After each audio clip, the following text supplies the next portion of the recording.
Football Lovers. Kali ini kami akan membahas kabar dan berita penting sepak bola nasional pada tanggal 9 Juli 2020. Sebelum kita bahas lebih jauh tentang apa saja kabar dan berita tersebut, jangan lupa juga untuk terus ikuti video terbaru dari channel kami Football Lovers.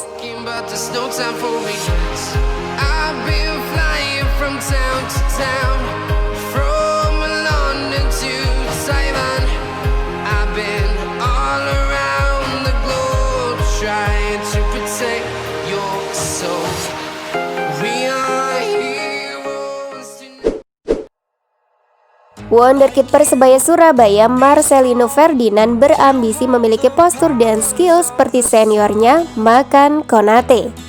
Marcelino menilai Makan Konate adalah gelandang yang energik dengan posturnya yang ramping.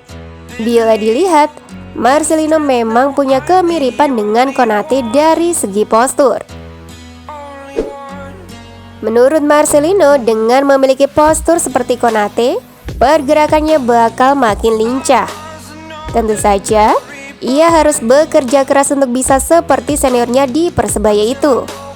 Saat ini Marcelino mengikuti pemusatan latihan Timnas Indonesia U16 untuk Piala AFC U16 tahun ini. Ia pun terus berbenah menyambut Piala AFC U16 2020. Sebelum dipanggil mengikuti pemusatan latihan Timnas, Marcelino berlatih dengan kakak kandungnya yang juga pemain Persebaya, Octavianus Fernando. Menurut pemain kelahiran Surabaya tersebut, dirinya selalu meminta arahan kepada Ovan, sapaan akrab Octavianus Fernando. Mereka biasanya berlatih bersama di halaman rumah selama pandemi COVID-19. Sebagai pemain junior, Marcelino masih harus banyak belajar. Ya, Marcelino adalah satu dari 26 pemain yang dipanggil pemusatan latihan Timnas Indonesia U16 untuk persiapan Piala Asia AFC. Dan turnamen itu akan berlangsung di Bahrain pada bulan November hingga Desember nanti.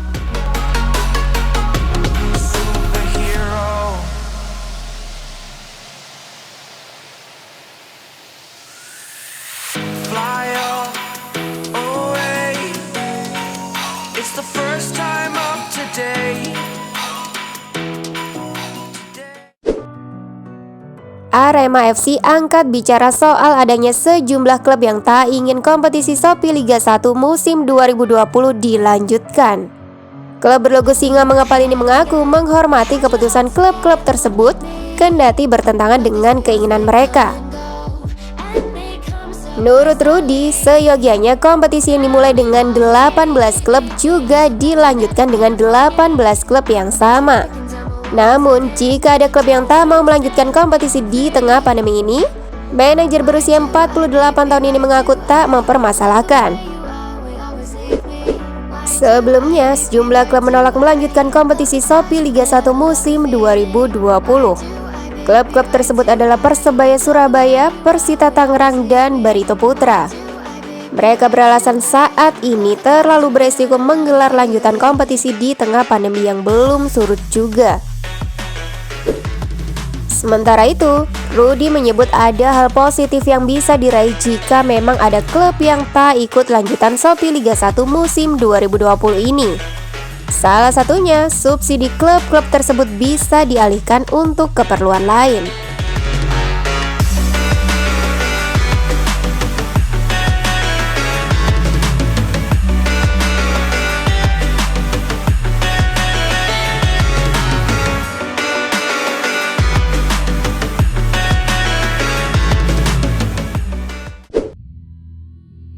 Kementerian Pemuda dan Olahraga akan berupaya membantu PSSI mendatangkan manajer pelatih Timnas Indonesia Sintayong ke Indonesia.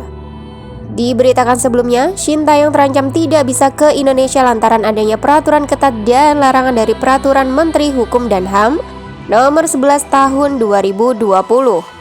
Bunyi dari peraturan tersebut antara lain larangan untuk sementara waktu orang asing masuk ke wilayah Republik Indonesia.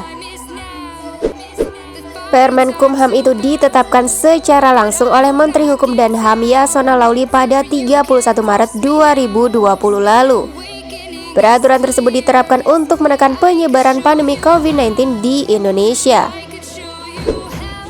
Pasal kedua dari Permenkumham itu berbunyi, larangan sementara orang asing untuk memasuki atau transit di wilayah Indonesia. Namun masih ada secerca harapan dari PSSI untuk bisa mendatangkan lagi Shin Tae-yong ke Indonesia.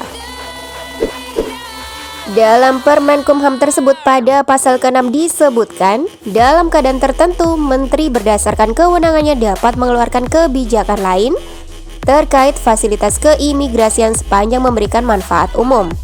PSSI bisa saja meminta bantuan kepada Menteri Pemuda dan Olahraga Zainuddin Amali untuk bisa mendatangkan lagi pelatih berusia 51 tahun itu ke Indonesia. Sesmenpora Gatot S. Dewa Broto mengatakan, pihaknya akan terbuka membantu PSSI mengembalikan Shin Tae-yong ke Indonesia.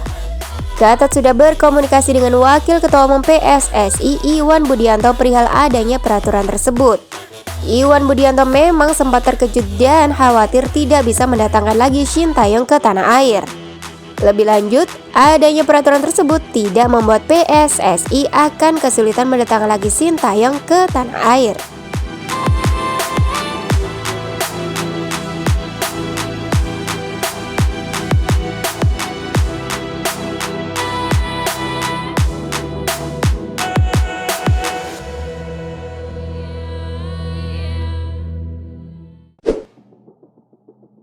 Timnas U19 Indonesia mendapatkan tawaran untuk menggelar pemusatan latihan di Spanyol. Hal tersebut disampaikan secara langsung oleh Direktur Utama Batavia Sport Group atau BSG Ade Prima Syarif. Sebelumnya, BSG selaku perusahaan olahraga asal Indonesia resmi mengakuisisi klub kasta keempat Spanyol CD Polilas Ceuta. Dengan akuisisi itu, BSG siap memfasilitasi Timnas U19 Indonesia bila ingin menggelar pemusatan latihan di negeri Matador itu. Meski begitu, PSSI harus tetap membuat surat permohonan ke BSG untuk bisa berlatih di Spanyol. Di sisi lain, Direktur Teknis Timnas Indonesia Indra Safri mengaku senang dengan tawaran tersebut. Indra Safri nantinya akan berkoordinasi terlebih dahulu dengan PSSI dan manajer pelatih Timnas Indonesia Shin Tae-yong. Sebelumnya, Shin Tae-yong ingin menggelar pemusatan latihan Timnas U19 Indonesia di Korea Selatan. Pemusatan latihan tersebut digelar sebagai persiapan berlaga di Piala Asia U19 2020 pada 14-31 Oktober mendatang di Uzbekistan.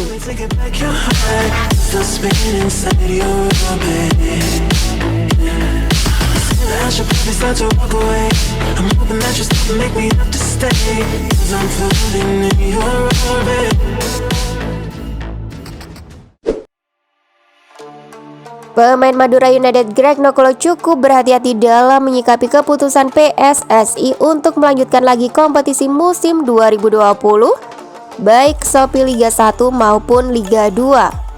Sebagai pemain yang memiliki banyak pengalaman di Indonesia, Greg menyadari betul bila tak boleh salah bicara dalam menanggapi suatu hal di sepak bola tanah air, termasuk mengenai rencana PSSI memutar kembali kompetisi di tengah pandemi COVID-19 yang belum juga melandai. Meski belakangan pemerintah terus mengencarkan new normal, namun menurut Greg saat ini waktunya masih sensitif. Sebab banyak pemain yang membutuhkan uang untuk memenuhi kebutuhan keluarga, tapi di sisi lain juga perlu sehat agar bisa mencari uang. Greg melihat sampai detik ini belum ada yang mengangkat isu siapa yang akan bertanggung jawab seandainya ada yang terkena COVID-19 saat nantinya kompetisi digelar kembali pada Oktober mendatang. Apakah klub atau PSSI? Oleh karena itu, pemain naturalisasi asal Nigeria ini memandang semua harus realistis. Sebagai awalan harus ada solusi bila pemain yang terkena COVID-19 menjadi tanggung jawab siapa. Greg konsisten untuk tidak berpihak kepada yang pro kompetisi dilanjutkan maupun yang kontra. Sebab menurutnya ini merupakan isu sensitif yang bisa membuat orang lain yang tidak sepaham menjadi salah mengerti. Oke, sampai di sini dulu football lovers. Jangan lupa untuk berikan komentarmu tentang kabar terbaru sepak bola hari ini ya guys. And I'll see you next time. Bye.